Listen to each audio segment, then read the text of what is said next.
welcome to the Playful Engineer. So I have this awesome salty, and I don't know why I love salty so much. I just do. You probably can't see this, but this is a 2006 salty. It's a little bit of an older engine. These screws are showing some signs of age. You can see that there's some level of oxidation on them. They haven't been anodized or anything like that. And I love this little engine. I just got it only a couple of weeks ago for like $7. And when I got it, it worked. And the other day it broke and I fixed it. And then I gave it back to my 2-year-old to play with and it broke again. So if I try to turn it on, nothing happens. I'm going to assume that this is the same reason it's broken as last time, which basically is that the gear just kind of froze up on the inside. So if this happens to you with an older engine, we're going to go through what you can do to basically fix it, because I love this guy. So if you look here at the bottom, besides the main screw, which is for removing the battery compartment, basically takes the die cast portion off, there are these 2 additional small screws, and they have an unusual head on them. They're basically triangle headed screws. So you have to buy special screwdrivers. Apparently all model trains use these particular screwdrivers, or many do. And if I recall, this is going to be the smallest size there is. So we'll go and match it up. Yep, matches perfectly. So that's this particular 1.8 S2 triangle. And we're going to go ahead and loosen those 2 screws. Actually, we're going to remove them entirely. So we've removed those 2 screws. We're still going to have to remove the main screw, the one for the battery compartment, so we can separate the die cast portion from the actual battery operated portion. You're just going to want to use some type of small, like glasses screwdriver. This screw doesn't come all the way out, it just loosens and allows this to separate. Here I have a battery. It's a brand new battery. It should be working. If I wasn't so certain about the cause of this, then I would be changing out the battery first, but I'm pretty certain I know what it is. Alright, this just pulls off. And in here we can see that there's a motor. Again, there's a little bit of oxidization. We have a diode. We have some very basic connectors going on in here.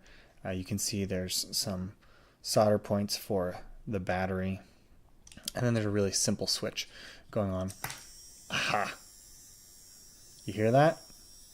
And you can see, or maybe you can't see, that over here and here we have these shafts, and they're connected to these little gears that are then going to use these sets of, I think they're sprockets or whatever, to turn a gear that's attached to the wheels. So you can kind of see it turning over here. So we're going to change this direction of turn using these gears into this direction of turn. And that will enable these wheels, rear and front, to rotate with the engine. So that's our goal. Our goal is to get this rotating again. You know, the wheels rotate freely. There's no obstruction. Oops, one of the wheels shut off. That happens. Be careful. The middle wheels are not attached. They're just kind of free floating, which makes sense. They don't have drive at all. So be careful with those.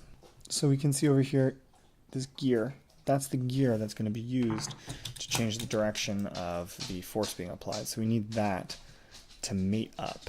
We divide the gear kind of into and then place it around this.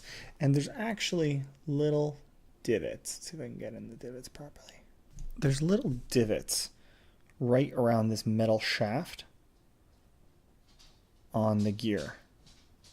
Now you can see that this will turn, and then that will cause this portion to turn. This is attached to the shaft, and it will cause this portion to turn. And then here's a gear, and finally here's the last gear that will turn the wheel. And this little bit needs to be just rotated. And basically I think what's happening is these get separated or something like that when my little guy is playing a little rough with it. You can see they move around a little bit. They have some level of play. So it's just something to be considerate of. All right, we're going to just seat this all together properly. Make sure it gets in its little hinge spot.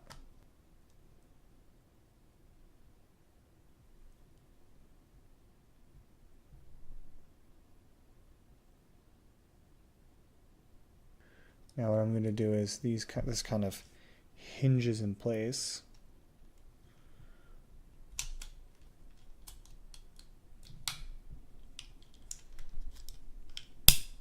All right, so let's see if it works. Yep, all 4 wheels are spinning properly.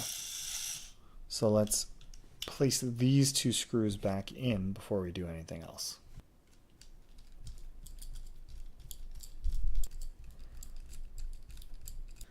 See if it runs.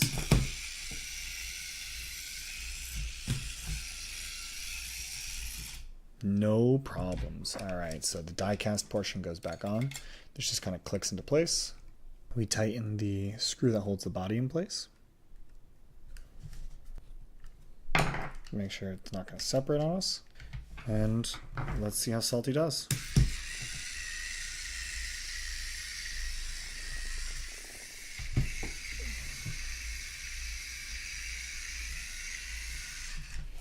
All right, so that's one repaired, working Salty. A toy resurrected from the grave. That's the Playful Engineer. Thanks for watching.